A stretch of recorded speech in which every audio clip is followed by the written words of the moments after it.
आणि आता ठळक बातम्याकडे पाहूया। विजय वडेट्टीवारांच्या विरोधामध्ये नाशिकमध्ये आंदोलन।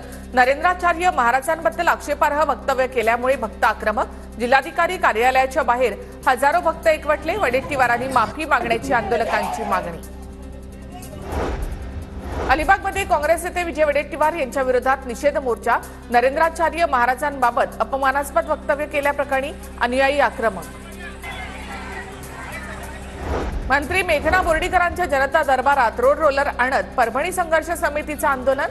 पोलिसांनी परभणी जिल्हाधिकारी कार्यालयासमोर रोलर थांबवला। नागरी सुविधा द्या अन्यथा टॅक्स भरणार नाही, आंदोलकांची भूमिका।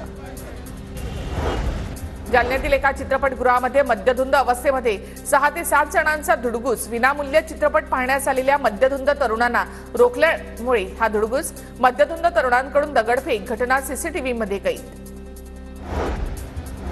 पुण्यामध्ये 10 जणांच्या टोळक्याकडून कोयते आणि तलवारीचे वार करत एकाची हत्या।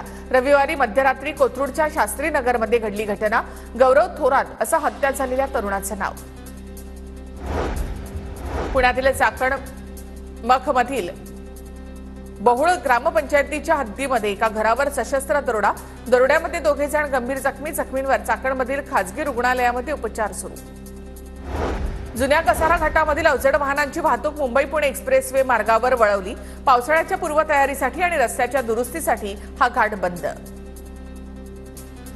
सिंधुदुर्गामधील करूळ घाट वाहतुकीसाठी आजपासून खुला।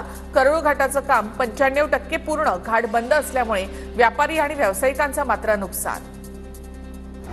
नाशिकच्या त्र्यंबकेश्वरमध्ये 25 ते 27 फेब्रुवारीच्या दरम्यान व्हीआयपी दर्शन बंद।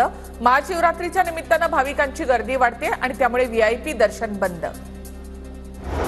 बुलढाण्याच्या टुनकी गावामध्ये महिला सरपंचाने बैल जोडीसह शेतकरी पुतळा उभारला। शेतकऱ्यांच्या सन्मानार्थ सरपंचानं हा पुतळा उभा केलाय।